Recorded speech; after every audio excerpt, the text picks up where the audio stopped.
Welcome to History Hack.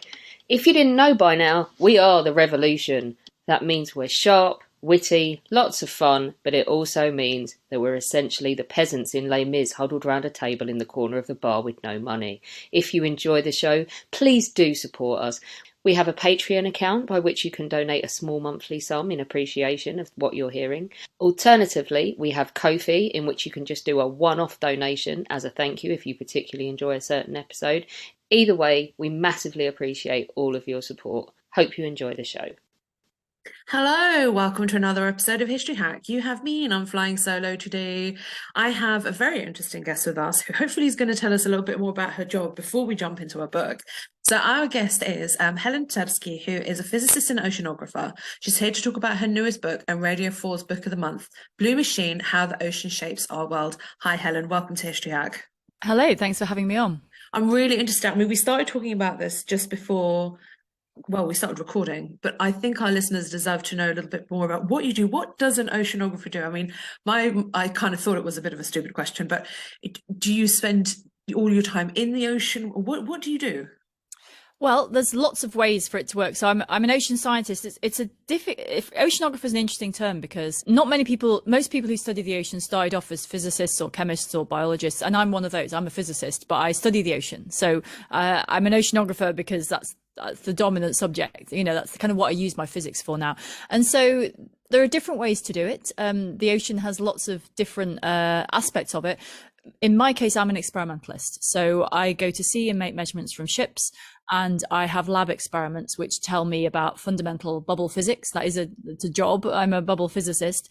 And then I have colleagues who work on, computer models, trying to understand the theory of this kind of the experiments that I'm studying. So it's a big collaborative thing, really. And when I'm working out on ships, these are big collaborative experiments. In November and December, I'll go to sea on a research ship for 6 weeks. And there will be, I think, 22 scientists on board and about 20 crew. And we're just using the ship to do one big experiment. So we're all studying different aspects of the same thing. So we're all on the ship at the same time, looking at the same bit of ocean. But I will be looking at waves and bubbles, and my colleagues will be looking at how the ocean breathes, and others will be looking at what's happening underneath the surface. And so we're all measuring different things at the same time. So yes, that's more or less what ocean scientists do, trying to understand what the ocean is and what it does. That actually sounds like a super cool job. We had a archaeologist on a couple of years ago who talked about doing oceans archaeology, literally diving into the sea and excavating. And then recently we did a podcast with Michael Scott where he talked about, oh God, I've forgotten what the term of the sponging. That was it, sponging, literally being able to pull sponges from the ocean floor. So I think that stuff is so cool. I mean, I'm a fish. So for me, being in the ocean is good fun. So I think you've got. Should we swap jobs? Do you want to swap? No, but thanks for offering. Polish history is much harder, I think, in the terms of having to deal with politics and history and God knows what. I think you just go out on the ocean, right, and you just work on your field of research. Yeah, there are occasionally geopolitical considerations come into how you can do it and why. There was a debate a few years ago, actually. A colleague of mine had. So we're starting to work with little underwater vehicles that can take themselves off to measure things. And the problem with them is that they all basically look like torpedoes.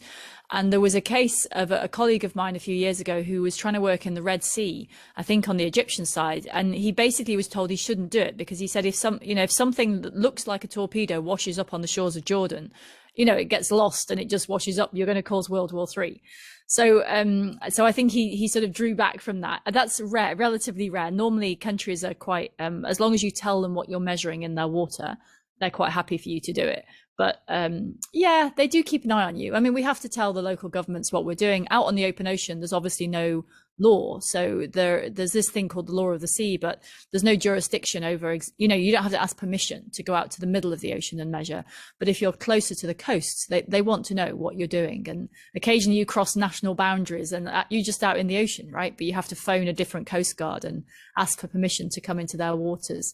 So it's kind of, the politics is it's not like you at all. It's there, but it's kind of, we're just out at sea doing our thing and we have to obviously obey the rules, and that changes depending on the country. I love it. World War III started by an oceanographer. Headlines for the next newspaper.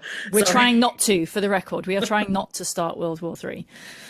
Okay, let's jump into some of these questions. So let's talk a little bit about how the ocean has changed over time. So tell us a little bit how the way we've studied the ocean, for example, and how it's changed over time. It's a relatively short history, oceanography, so there's a kind of, it depends how you define study, but obviously seafarers, sailors have been looking at the waves for years, and they've been observing things, and they've not necessarily understood what's going on. They've not understood what's causing what they see, but there was a huge amount of direct observational knowledge. And if you look in Moby Dick, for example, Herman Melville was talking to whalers, and that book is informed by the closest thing by the knowledge of the sea. But it was only when it came to actual science, it only really started in the second half of the 19th century. And it's partly, to be honest, a lot of it was partly that the Victorians, in Britain, in England, were very, very keen on categorizing things, and they had an empire, and they wanted to go out and measure things and categorize things, sort of because they saw the science of categorization as important, but also because there's a means of control, because if you understood something, then you could control it. And so the first global oceanographic expedition left London in 1872. It took 4 years. So we're in the middle of the 150th anniversary now. And that was the first time a dedicated ship had gone around the world to see what the ocean was like, to take depth measurements, to take biological samples, to take temperature measurements. And really, if you look at their task, it was an astonishingly ambitious thing. And I think of it, so they had, I think, 400 stations over 4 years. And if you think about that, it's like, going around the Sistine Chapel and taking 400 dots scattered across the ceiling and measuring what color they are. Right. And you're trying to understand everything you're seeing, and what you're doing. You've got these tiny dots, these stations where you just get one tiny look at what's going on. Anyway, they came back with a completely different view of the ocean. They knew that it was incredibly deep everywhere, but also that it had mountains and it had valleys underwater. So it wasn't the same depth everywhere. And of course, that was of great interest because they were people were talking about underwater telegraph wires. You had to lay those across the ocean floor. So they needed to know what's down there. How deep is it? And so that's considered by some to be the start of formal ocean science, that expedition. And then it kind of, it took them a long time to write that up. And then the First and Second World War came along. And of course, submarines came with that. And suddenly the ocean was a place that you sort of went across. It was a place that you could be in. It was a theater of war, especially in the Second World War. It was the U-boats, this thing where suddenly you could fight in the ocean, not just on the top of it. And so a lot of early oceanography, things like sonar was developed during that period, and people wanted to understand the layers in the water because they wanted to understand whether you could hide a submarine down there. And then coming out of the Second World War, of course, we saw across the sciences this huge explosion in the funding of science, because the Second World War was sort of the beginning of a much more technological way of fighting. And so after the war, there was, the Office of Naval Research in America, for example, funded a huge amount of research into ocean acoustics and, the structure of the ocean, pretty much for military purposes. I mean, a lot of it was open science, but it was kind of directed towards topics that the military are interested in. And then over the 60s and 70s and 80s, it sort of became more integrated into the rest of science, and dedicated research ships became more common, and it was recognized. And then, funding it firstly to find out about it, to see if it was useful, but then of course more recently to see what's our effect on the natural environment, what are the effects on, how does climate change affect the ocean, all of that kind of thing. So it's quite an interesting scientific history, partly because it's been invisible to most people, because if someone studied steam engines or energy, people saw the steam engines. But if you studied oceanography, people were interested in did you see any monsters? How big were the waves? And then it kind of stopped there. So the public didn't really hear very much about it, but the science of oceanography was kind of building behind the scenes. Okay, really silly question, even though you told me before there are no silly questions. When you're looking at sources pre-19th century, can you get anything out of them? So, for example, when people would write their reports or diaries about oceanography pre that time period. Can you get anything out of that now? Yeah, so there's actually a program. There's a program, and I'm just trying to remember the name. I think it's called Shiplog, where people are transcribing the diaries of sea captains who were out on the ocean. So imagine yourself in the age of sail, before any of this science has become apparent, and your job as a captain is to get a ship safely from A to B, and you're out on your own, right? When you're on the ocean, no one's coming to help you. No one knows where you are. Your skill and experience and knowledge is the only thing, and any maps you have and a compass, perhaps sextant, that's the only thing that's going to get you to wherever you're going. So what are you going to do? You're going to record your observations. You're going to write down whether there were big waves or small waves, whether there was a storm, perhaps something about the water temperature. And so there was no systematic reason for recording that, other than that ships' captains had to keep a log. And because this information was useful, it was understood that if you knew where the stormy seas were, perhaps you could avoid them. Or if you knew that this time of year there was a very strong current, perhaps you would, either use it or avoid it.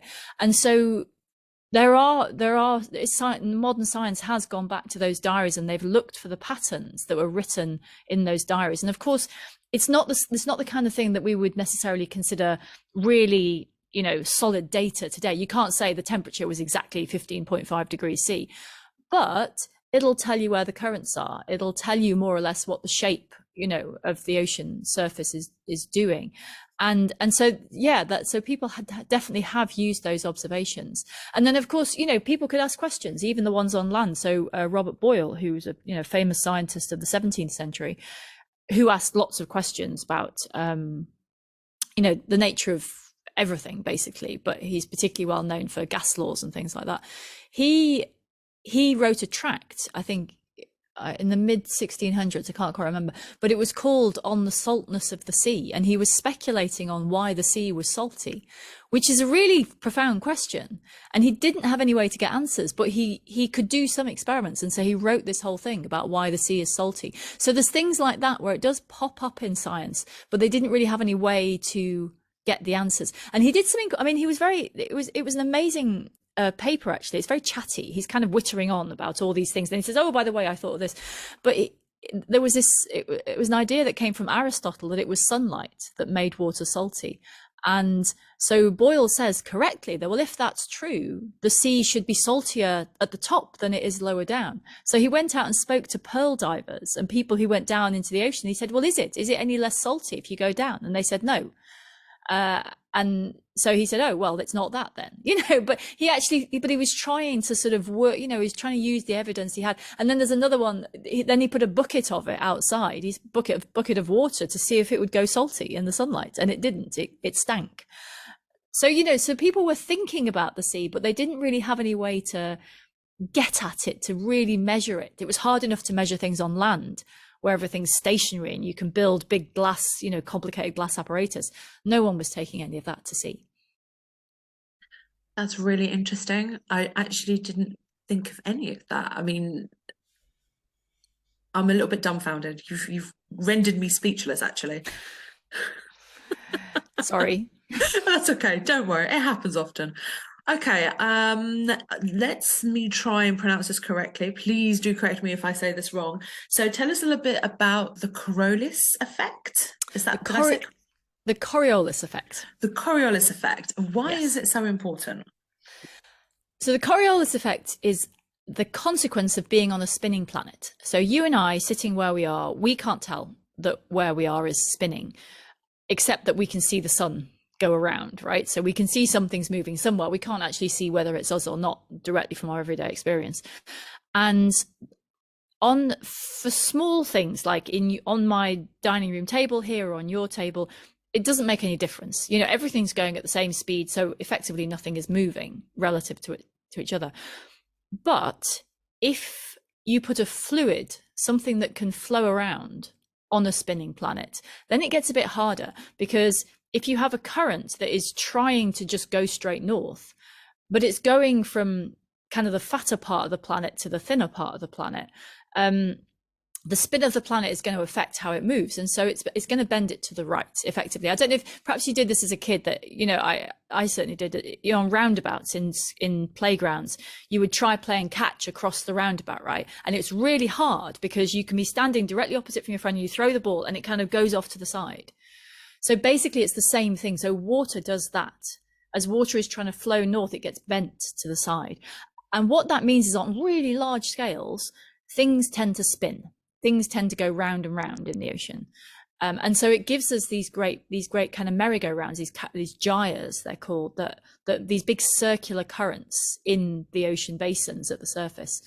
And then the spin of the earth causes all these other effects. So it makes the world very interesting, because you've got all the other interesting things, and then you add this thing about the spin, and suddenly you get swirls, and then the shape of movement becomes very counterintuitive. So that's what the Coriolis effect is, and so it shapes how currents move around the planet, where they go. I'm assuming this is possibly going to become important later on in our questioning. So hopefully our listeners have understood. I've understood, actually. I've got to tell you, I'm not very big on science. I don't have a brain for science, but you're making this much more easier to grasp the way you're explaining this. I really think you should launch your own podcast, because I think it would be quite interesting for us layman's people.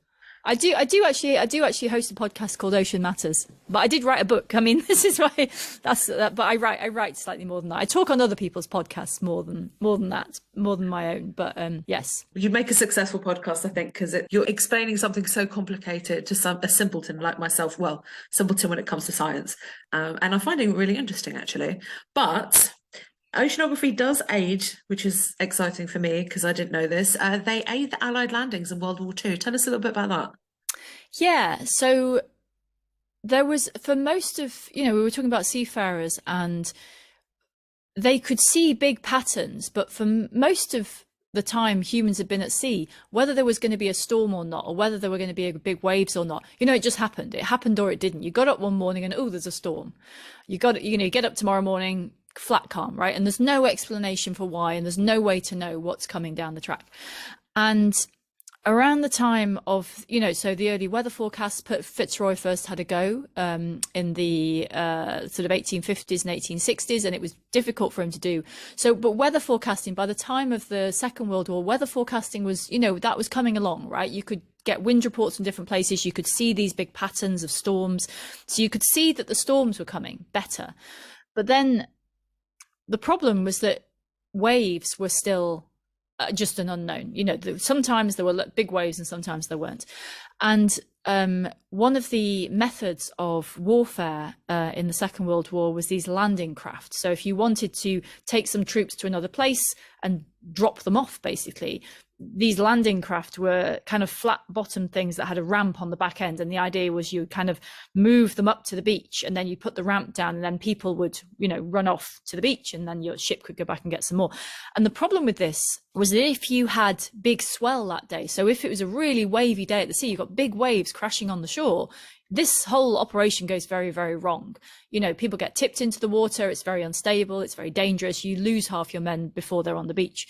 And so this was known, and there was an oceanographer called Walter Monk who saw that this was a problem, and he could see that there were landings planned for somewhere in Africa, and he could see that this was going to be a disaster because the number of days on which the waves were too high was like 50%. So basically you toss a coin, like, we're going to go, it's 50% whether everyone dies or they don't.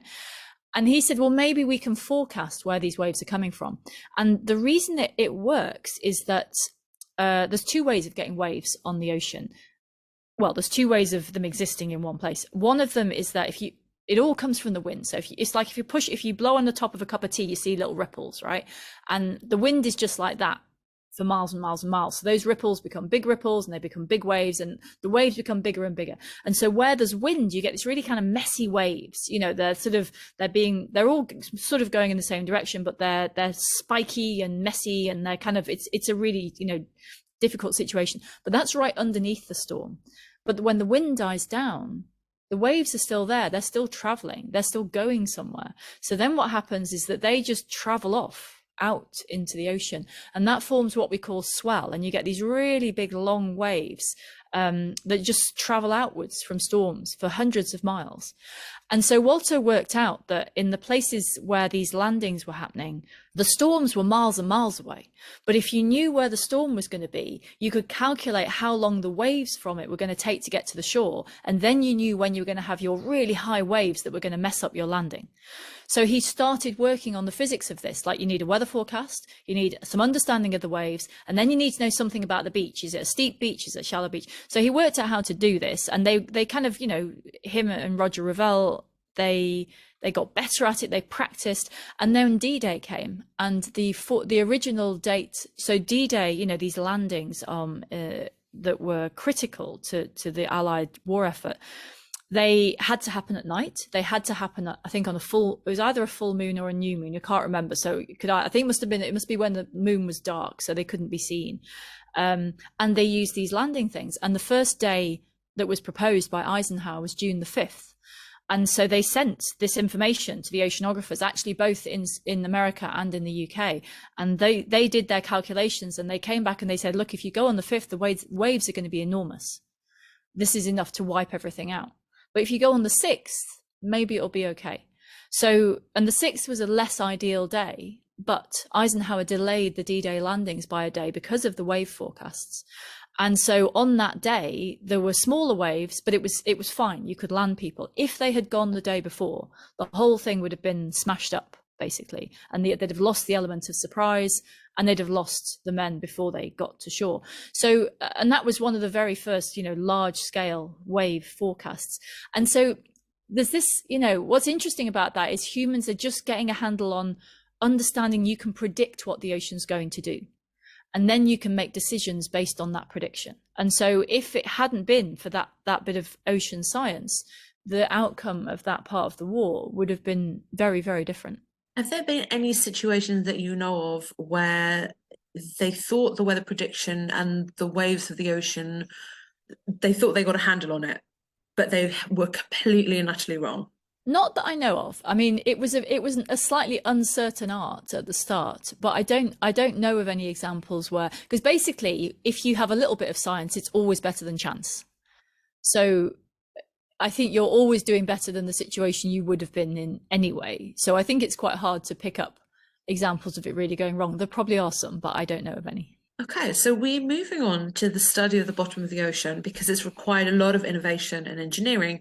How has that evolved? The deep sea has been a source of fascination because clearly you didn't get to go in it because it would kill you. That was quite straightforward.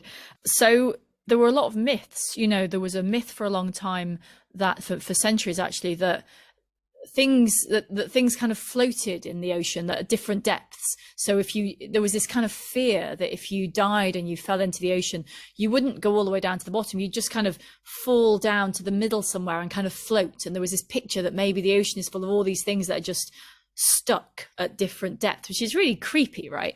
So there were and of course, things came out of the ocean. Whales came out of the ocean. Things that looked like sea monsters but might actually have been giant squid came out of the ocean. So it was obvious there was something down there, but people were generally afraid of it. And then the first guide, so you could send down hooks and nets and you can kind of hook things back and see what there was. The first guy to really go and have a look was called William Beebe, and I think it's about the 93rd anniversary just passed of his first test of this thing that was called the bathysphere. And it was a metal sphere, which is not very big. It was about 2 meters across, and it was spherical, and it had 3 windows in the front, and it had a hole to get in it. And if you look at the photos of this William Beebe's bathysphere, it's terrifying because it's really tiny, and the hole to get in it is really tiny. And 2 of them went in there and were just lowered down. So it wasn't like a submarine. It was basically just a sort of like a capsule that just got dangled on a piece of string, and they went down into the ocean and they could look and see what there was. And so it was William Beebe and Otis Barton was the engineer that made this thing work. And it was all a bit hairy, to be honest. The windows cracked occasionally, and there were leaks and all that kind of thing. But they were the first people to be dangled down into the ocean and look at deep sea creatures in their natural environment. Have you just seen the picture? You found a picture and see your face. I have. I've been, while you were talking about it, I was like Googling these photographs, and they kind of, the back in the day, the kind of the suits that you would go diving in, the giant suits. It's kind of the sphere is kind of like the head of it, but it also looks like a giant eyeball. I don't know. I'm feeling very mixed feelings about this thing. It's monstrous, terrifying, and please, I would never want to ever go down in one of these. It sounded, Barton apparently hated it, and it sounded thoroughly unpleasant. And if you look, there's a picture somewhere of the two of them kind of peering out this tiny window. No idea how they got in or out. I assume they weren't, neither of them were particularly, tall men. But all credit to them, they did go and they saw, flashing lights that came from biology, and they saw these weird sea creatures. So Beebe was a biologist, and so they saw these weird fish go by.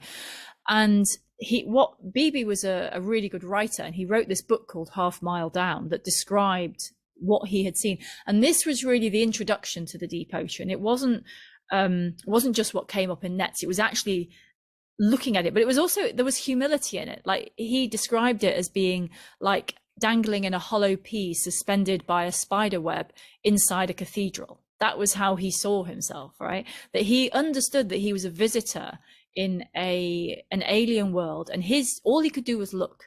There was none of this, explorers of the time would go and they would conquer and they would kind of stomp across the land and, they would do things.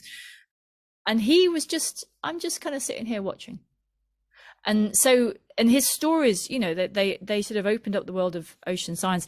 And then as the years went on, people, it was relatively late actually that people were able to send cameras down there that could feed a real-time picture back to a ship. So it was only around the time of the discovery of the Titanic in the 1980s that the first cameras that you could drag along the seabed but actually see on the ship, a kilometer or 3 kilometers above, you'd actually see what you were looking at. So it took a long time to really see what was going on in the ocean. And then, obviously, submarines made measurements, and then people started to go down, these submersibles became more common. Alvin is the very famous one in the 1970s, where people could go down and look and switch lights on and take photographs and take recordings and do it much more scientifically. And that's when they discovered, the great ocean ridges and this plate tectonics. So this was real, that the continents of the earth are moving, and they could go down to those underwater volcanoes and actually see that they were covered in life. That was a complete surprise. 1972, I think that was. And so 1972 is only 50 years ago that humans actually saw that there was life in the deep sea. I mean, on the volcanoes, because Beebe could only go down almost half a mile. These submersibles could go down several kilometers. And the idea that there was life in these deep, dark, cold waters was astonishing. Like, a load of geologists went down and they saw this because they were geologists, right? They were expecting rocks, and there were rocks, and then they were covered in crabs. And they just, blew their minds. They had no idea how this was possible. And so, it's still difficult to get into the deep sea, but now we're much better. We have cameras, we can study it using sound, and we have a much better idea of what's in the deep ocean. So the sort of evolution of how people thought about the deep ocean has been quite interesting, because it's always been this kind of scary alien place. And it sort of still is, except now we know what the monsters look like. We haven't discovered, everything, have we? There's parts of the sea, if I'm right, there's parts of the sea we haven't been able to get access to because it's just so far down. Am I right? Well, it's not so much. So there's this interesting thing in the ocean, which is that the roles of light and sound are kind of switched. So in the book I described, the second half of the book is about the messengers, passengers, and voyagers of the ocean. And the messengers are sound and light, right? That's what lets you find out what's going on a long way away. And up here on land, if we want to know what's happening a long way away, we look, right? We can look at the moon, we can look at a mountain, and the light brings us messages about what's happening. But we take it for granted that if we're standing, out in a garden and someone is standing 2 gardens over, we can't really hear them very well. So sound doesn't travel very far for us up here on land. But in the ocean, it's sound that's the long distance messenger, and light doesn't travel very far. So light gets absorbed really quickly. So what you see is just a sort of, you know, a sort of fuzzy bubble that might be a couple of 100 meters across, but sound can travel a long, long way. So the reason I mention that is that humans don't sort of understand how to look into the ocean because we're looking. We're like, where's the picture? But in the ocean, you don't get these big vistas. There's no like big, you know, landscape view of the bottom of the ocean in light, but there is in sound. And so we can send sound to you know, we can send sound down and get information back, and that's sonar. So we can map the ocean just by, you know, you send sound down, you basically measure how long it takes to go all the way down and come back up, so you can map the bottom. And so the first thing is that because we're visual creatures, we underestimate that. We sort of go, oh, sound doesn't matter, but actually that's the way to see the ocean. And then so it's not that we can't get to the places in the deep ocean, it's that it's really difficult and expensive, and so you can't do it everywhere. You know, you can, at the moment, you need a submersible, you need a ship, you need a load of very high-tech equipment, and of course you go to the places you know are interesting first. And so there's nowhere. So we've been to the bottom of the Challenger Deep, the Mariana Trench, which is the deepest part of the ocean, just around 10 kilometers deep. So we can get there. It's really difficult, and we haven't done it everywhere. So it's kind of, it's not that we can't, it's just that it's really time consuming and we haven't. But we have mapped it using sound. So we do know what the shape of the seafloor looks like because we have listened rather than looked. So let's stick with this idea of sound. I mean, how did that even come about? How did we start using sound underwater? Well, we were generating sound underwater for a lot longer than we, you know, everything, you know, ships, after sailing ships, everything with an engine made sound. So we were definitely putting noise into the ocean environment. But the realization of the importance of sound, again, it was mostly a Second World War thing, that people realized that you could send sound down and you got a ping, and a ping would come back. And this, you know, if you watch movies where the submarines, there's always something going ping in the background. That's a sonar. And they work in slightly different ways depending on the type of sonar that it is, but it makes this really distinctive ping, and then there's a gap before the next ping, and during that time the very sensitive instruments are listening for what comes back, and if the sound bounces off something, then we know it's come back. So around in the 1930s and 1940s, the difficulty was making so the principle of sonar was understood. But the problem is you need to make sound underwater, and you need to make an underwater speaker. And that's quite hard because water's really heavy. You've got to move. Like if you have to vibrate air, it's not very difficult because air's quite, you know, it's not very dense. You can just push on it. Making underwater loudspeakers was really difficult, and it was only the invention of the of piezoelectric transducers in the 1940s. Suddenly, you had a way to do it. You had a way to make an underwater speaker, and then you could make sonar, and then you could map the ocean, and you know, so it kind of followed on like that. And then some of those early discoveries in sound were weird. So when they first went looking, they were like, okay, this is great. We can take our ship along. We can send our little pings out. We can see exactly how deep the ocean is everywhere we're going.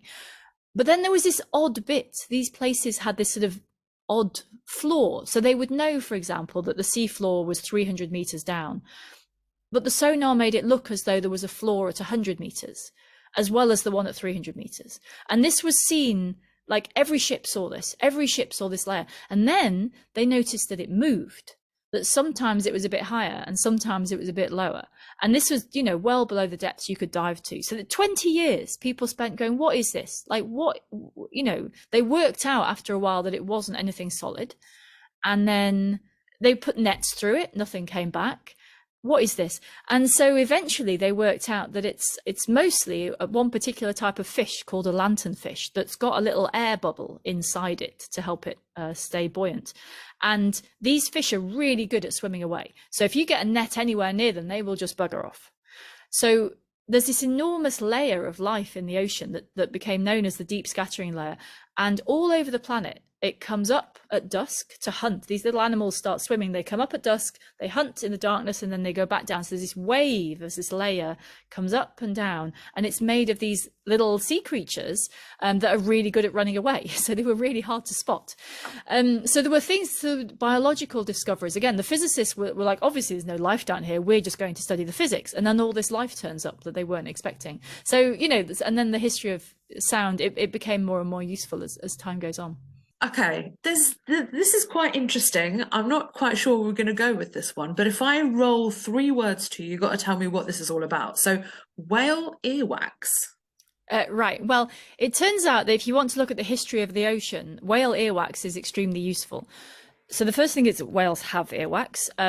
Whales are evolved from land mammals, so they used to have, their ancestors had ears like us, with a bit on the outside and a middle ear and an inner ear. And as they went underwater, you know, that outer ear bit, the bit that sticks out from your head, that gets in the way. There's a lot of drag. And underwater, actually, it's much more efficient to hear through your jaw. So the sound, instead of going down your ear, comes in at your jaw. And this is true for us as well. If you put your head underwater, you're actually hearing through the bones of your skull. So the sound comes in through your whole skull and goes into your inner ear. So the point was that the whales didn't need that outer bit of the ear anymore because, you know, the sound's all getting inside just fine. And so the outer ear, over evolutionary, you know, adaptations, that disappeared, but the tube stayed. And it just kind of got covered over with skin at the surface. And so you can actually see on a modern whale, if you know where to look, you can see a tiny dimple, which is where the ear tube comes to the surface. But they kept producing earwax because, you know, evolution just, you know, might as well keep doing it. And so when we produce earwax, it just sort of comes out, right? It goes out into the world. Whereas the whale's skin had closed over. So the whale earwax just got kind of pushed up the tube, and it's like kind of toothpaste, and it's lined up down the tube coming, you know, going into the inner ear. And basically it doesn't change, right? It just gets deposited. So you've got, it's like tree rings. You've got a record of a whale's life down this stripy sort of tube of earwax. And so that's good enough. You get a whale and you've got a record of its life, and you can see, you know, what was in the water, what it was eating, how stressed it was. And then a bunch of researchers from the Natural History Museum and the American Museum of Natural History worked out that they had lots of these kind of tubes of whale earwax, and they knew the year the whales had been collected. And so they could see how old they were. So they could line up whale earwax segments going back 150 years from global whales, and kind of measure what, you know, what's been going on for whales over 150 years. And one of the things that they measured was the stress hormone cortisol. So they could basically see how stressed whales are. And it's not hard to predict what they saw, because they also had records of industrial whaling, how many whales were being killed each year for whale oil and various other things. And basically the whale stress pretty much exactly tracks with the whaling. If humans are killing lots of whales, the whales are very stressed. That's perhaps not a surprise, you know. And when the whaling moratoriums come in the 1960s, the whales have the happiest decade ever since humans came along. But there's this exception, and the exception is during the Second World War. And, you know, during the Second World War, the humans are busy killing each other. They were not killing whales, but the whale stress goes way up. And the explanation for this is the noise that the, you know, bombs and ships and torpedoes, incredibly noisy. And whales, absolutely, sound is how they see the world. So if you generate a load of noise, they suddenly can't communicate. They don't know where to go. They're disoriented. It's stressful because they've got this noise the whole time. And so the global population of whales was stressed during the Second World War because of the sound pollution we were putting into the ocean. And you can see it. It's written in the whale earwax. And so you can see both how important sound is to that creature, but also how humans are, you know, even though we weren't thinking about it, we were affecting the ocean environment. And it's written into the, you know, you can see it. You can see it in the earwax. That's incredible. That's something so simplistic. I was expecting you to say that people collect the earwax for some sort of modern medicine or something. You know what people do in the ocean? They collect weird fish for, I don't know, being able to cure an erection or something. I don't know. But that's really interesting, being able to tell the age and the whole, literally the lifestyle and the stress and everything else, just through something so simple that we discard all the time, if that makes sense. Well, the really interesting thing about it is that, so the reason that they kept the earwax samples is because the layers. So when the people who collected these samples didn't know what they were useful for, they thought that because it had stripes, you could probably tell how old a whale was. So the point was that for hundreds of years, 150 years, scientists collected these things and they didn't know that the stories were in there. They didn't know how to get at them, and suddenly you get a new scientific technique that lets you measure a stress hormone, and then you can go back through these historical samples. And it's a real it's a sort of celebration, I think, of the need for curators, that curators in museums, we keep our history, we don't always understand why we're keeping it, but when you come back with a new way of looking at it, then the stories are there to see. And that's why I like the whale earwax story. It's that there were all these people who didn't really know why they were keeping this, but they thought it might be important. And then you put the pieces together and look at the story you can tell. I think we should finish our last question. Something for Alex, because this is one of her favourites, so apart from World War One, obviously. But is the sinking of the Titanic, I mean, you'd like to think, I don't know, I'm creating all these sorts of scenarios in my head while reading this question, but you need to tell us a little bit more about how the ocean affected the sinking of a vessel like the Titanic. Well, there's a lot of, obviously, there's two interesting parts. I mean, there's the fact that it sank, which we know more about. Generally people know more about. The icebergs were shed. It was in the path of a load of icebergs in the North Atlantic. It hit an iceberg. But then the thing that, there were two things that really made the Titanic famous. I think one of them was that it was supposed to be this unsinkable ship. It's this enormous story, and nobody imagined it could sink, and suddenly it's disappeared overnight, 1912. No one really knows why. There's all these survivors. No one really believes the things they're saying because it sounds so ridiculous. Everyone's like, oh, well, they're cold and nearly dead, so they don't know what's happening. But the other thing is that no one could find it. And it sank in a very deep part of the ocean, around 4 kilometers deep, out in the North Atlantic.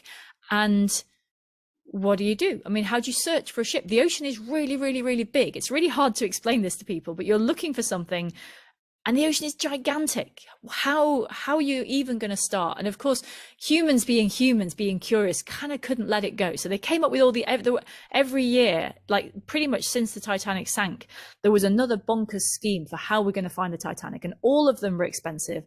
All of them were completely impractical. No one ever succeeded until this guy called Bob Ballard in the early 1980s persuaded the Navy to let him borrow a ship for a couple of days. And the Navy let him do it. They didn't care about the Titanic at all. What they cared about was 2 submarines, the USS Thresher, and then I can't remember what the other one's called, Scorpion maybe, that had sunk somewhere nearby. And they wanted to know what state those submarines were in, but they knew where they were. They knew where they'd sank. So Bob Ballard was told that he could go and he had to go and look for the Thresher and the Scorpion. He had to use the ship for that. But once he'd done that, whatever days were left, he could go and, play with his hunt for the Titanic. And what they learned from the Thresher and the Scorpion was that it wasn't the case that the submarine just kind of sank and was sitting on the bottom, that, they were damaged. That's why they'd sunk. But the bits of them were spread out over a kilometer. There was this huge area where the bits were spread out. And then when they got to the approximate area they thought the Titanic was, Bob Ballard realized that if you go looking for a single point, even something as big as a ship, you've got a huge area, you're very unlikely to find it. So instead, he used one of the first camera systems that you could tow. It's called Argo. And it was a little camera system down, you basically put it down on a rope, but there was a live television feed up to the deck. So what they could do is they could steam around in circles and they could kind of see the sea floor directly below it.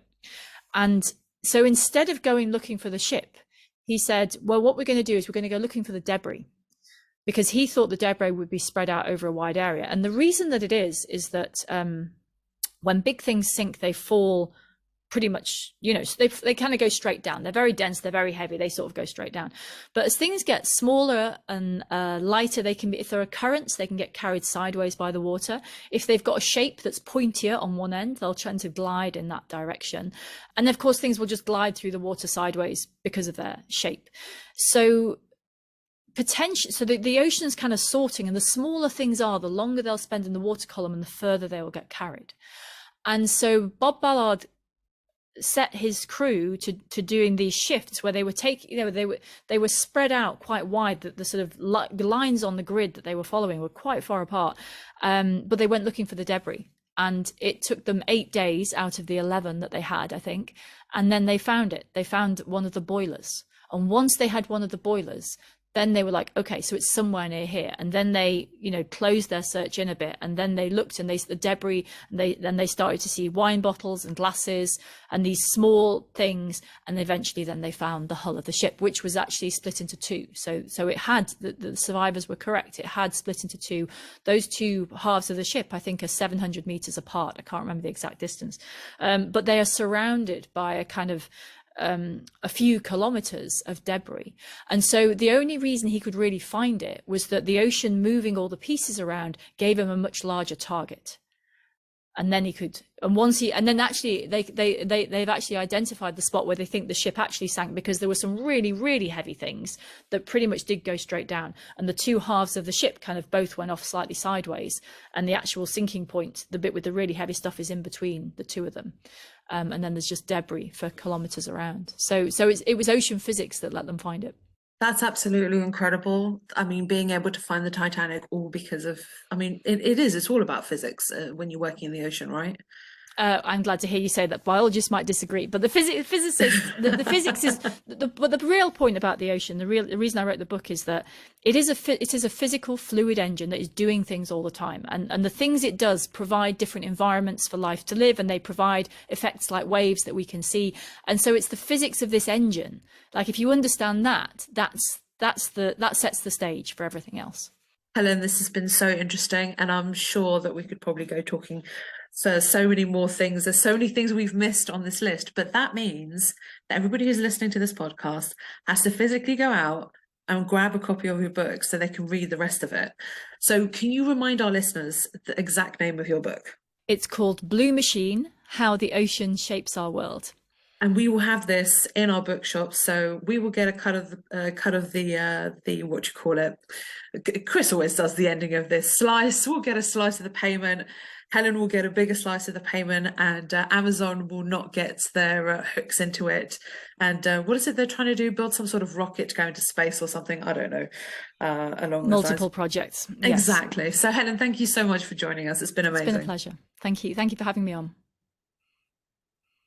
Our incredible guests give us 45 minutes of their time to join us and talk about their work or their new book.